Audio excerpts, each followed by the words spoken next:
parce qu'on a vu donc sur France Télévisions, le France service 2, public. le service public. Quand même, hein. On a vu Charline Vanhoenacker dire qu'Elon Musk était comme elle a dit à plusieurs reprises, c'est un gros connard.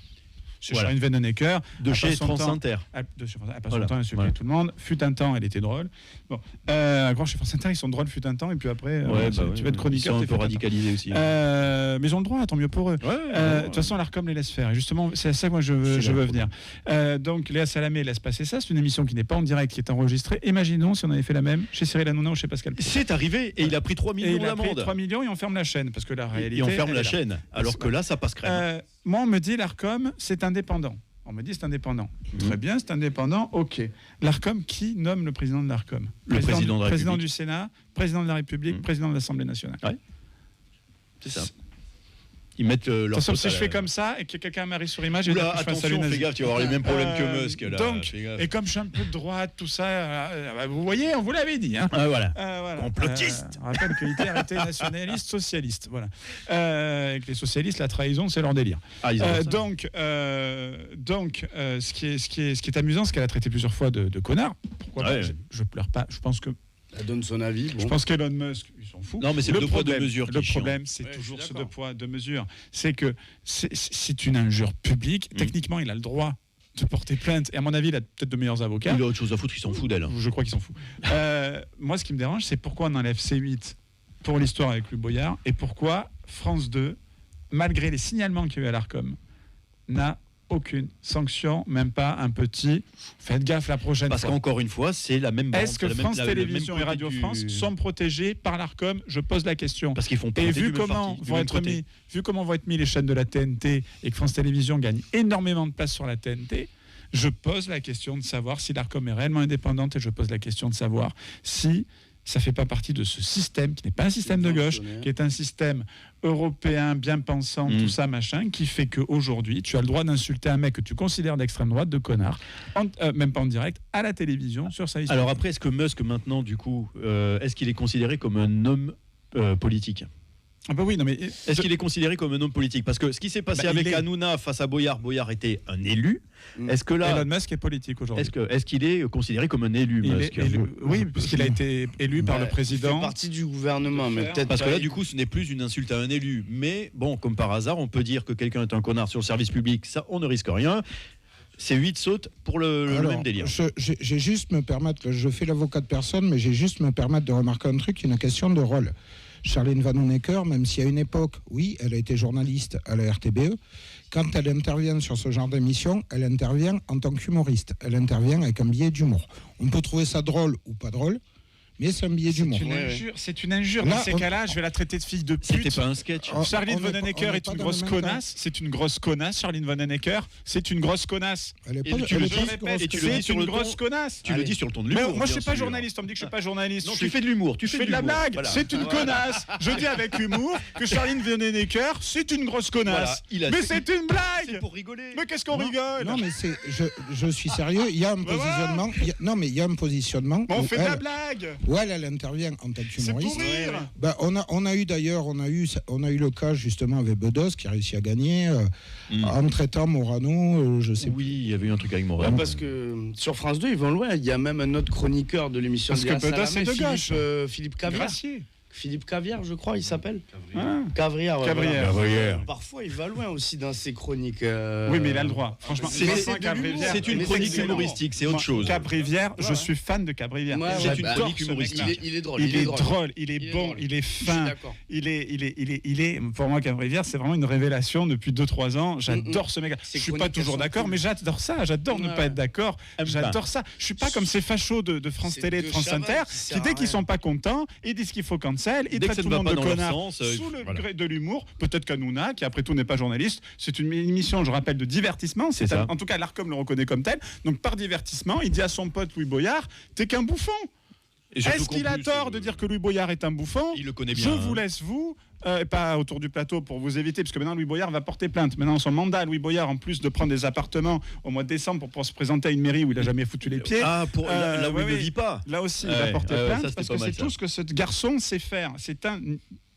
Voilà, pas très compétent. Vas-y, on fait un bip par-dessus. Je dis qu'il manque un peu de coffre. Voilà. Qui revienne dans quelques années, qu'il aille prendre la mairie de machin, comme ça, il ne sera plus député, il foutra la paix à la France. Bon courage pour ceux qui vivent là-bas. En même temps, si vous votez pour lui, on va vous dire ça vous regarde. Vous avez ce que vous méritez. C'est hallucinant. En fait, tous les masques sont en train de tomber. Et on a la gauche et la droite les plus bêtes du monde. Ça fait mal. L'un et l'autre les plus bêtes du monde. Voilà. Je te rappelle que même s'il devient maire, il peut rester député. Député maire, ça existe. La preuve, Premier ministre maire, ça existe déjà depuis 2 fois. Ouais. Mais François Bayrou, c'est parce que lui, c'est Ah, mais il n'y a pas que Bayrou. Rappelle-toi, celui d'avant, celui qui fait de l'alopécie, là. Ah, Édouard Philippe. Oui. Le mec est quand même resté maire.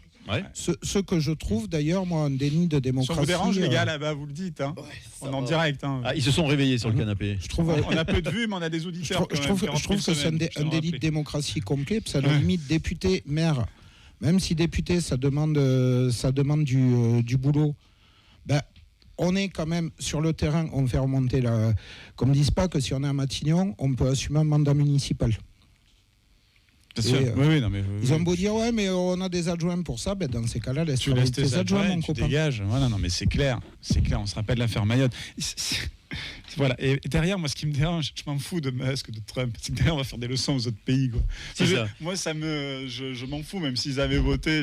Non, mais ceux qui dirigent l'Europe, un melon monumental. Mais c'est quelque chose. L'Europe est en train de s'écrouler. Complètement. Il n'y a rien qui va. C'est la merde. L'Allemagne, elle est en train de tomber. Les seuls qui bossent bien, c'est les départements et les régions. Et les mairies, peu cher. C'est les seuls qui font le boulot. Alors là aussi, ils sont rigolos avec les. C'est pour ça que je veux pas qu'ils s'embrouillent, Moudingue, Piquemal et tout. C'est pour ça que j'ai pas envie qu'ils s'embrouillent sur du personnel et sur de la bêtise. Non, parce qu'il faut pas. Les gens n'ont pas besoin de ça. Il y a des gens qui sont dans la merde et qui ont besoin d'un maire, et de gens qui travaillent ensemble. Moi, je rêverais que la LFI bosse avec Moudingue. Je rêverais que les Verts bossent réellement et fassent pas des trucs d'accord de principe avec les socialistes. Je rêve de ça, putain. Je rêve que tous ces gens qui existent et qui sont élus bossent ensemble, arrêtent de s'affronter. Qu'ils pensent aux Français avant de penser à leur gueule. Qui pensent aux citoyens.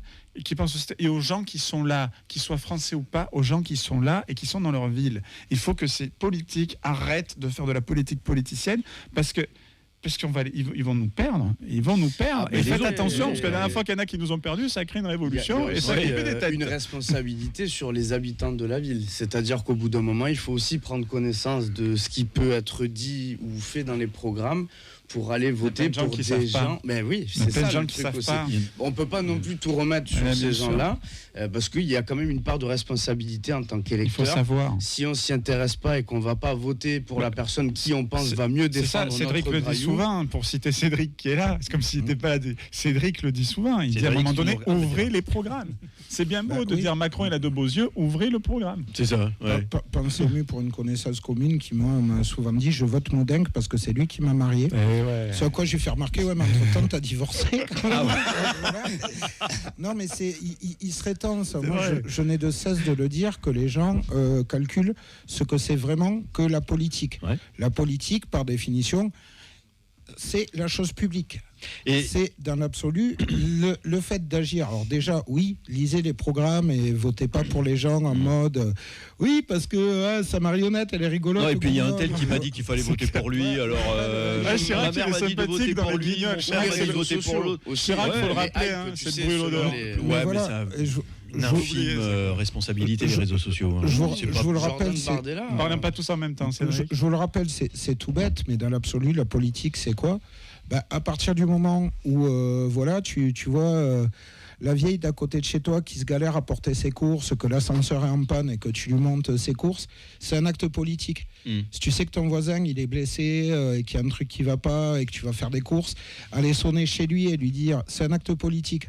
Maintenant, est-ce qu'il n'y a pas un problème d'éducation qui fait que c'est plus faisable? Rappelez-vous, pendant le Covid, le nombre de gens quand même qui se sont permis d'aller coller des trucs dans leurs immeubles parce qu'ils avaient des voisins soignants en leur disant non mais là on veut pas prendre de risques donc voilà, si vous pouviez aller dormir ailleurs, on veut pas être contaminé. Mais c'est des gens qui se battent toute la journée pour des infirmières, des soignants qui se faisaient démonter leur caisse. J'étais au Canada, j'ai pas eu vent de ça, du coup je m'en rappelle pas. Ah ouais, les pauvres. Alors qu'elle se battait, elle se décarcassait. Pour notre métier, c'est pas mal, non? Moi, j'ai une petite définition pour la politique, si je puis me permettre. Ouais, si tu peux la politique illicite incite excite. Voilà, allez, lâchez le micro. T'as vu comment il nous l'a fait là? C'est tout pour moi. Il manquait plus que le lâcher de micro à la Obama, quoi. C'est tout pour moi. Pour revenir juste pour l'anecdote, mais maintenant je peux le dire, même si je m'étalais pas trop sur ma vie privée. Moi, la période du Covid, ma compagne était soignante. Et en fait, elle s'est quand même faite insulter par une collègue à elle parce qu'elle a chopé le Covid. Donc, résultat des courses, en plus, elle a été séparée de son ex, elle n'a pas pu voir ses gamins pendant 2 mois. Parce que gros Covid et tout. Et il y a quand même une de ses collègues soignantes, parce que mon ex faisait aussi, justement, des maraudes avec la Croix-Rouge, qui lui a dit, ouais, non mais tu vois, voilà, c'est en allant voir les pauvres et tout ça, et machin, quand en allant voir les pauvres, tu pourrais penser à tes collègues qui ont des gamins. C'est un argument assez bizarre quand même. Quand je te dis que les gens sont des... Si tu veux, alors je trouve... Je préfère les chiens aux humains. Je trouve ça... C'est ce que disaient des proches. Non mais en plus, je trouve ça doublement con. Parce que plus je vois mon chien, plus je vois l'être humain, plus j'aime mon chien. Plus j'apprends à aimer mon chien. Mais c'est là où moi ça me fait doublement halluciner, c'est que hors de la connerie que c'est, la pote qui a dit ça à mon ex était elle aussi soignante. Donc comment à partir du moment où une soignante peut... je lui souhaite au moins 4 jours de cagagne. Au moins 4 jours et 4 nuits de cagagne qui seront sans conséquence, juste de la grosse cagagne. Voilà. J'aimerais revenir sur un truc. Je vais mettre un petit jingle avant parce que je vais détacher les trucs. Là, les gens vont vraiment penser que je suis d'extrême gauche, donc vraiment, ça va être...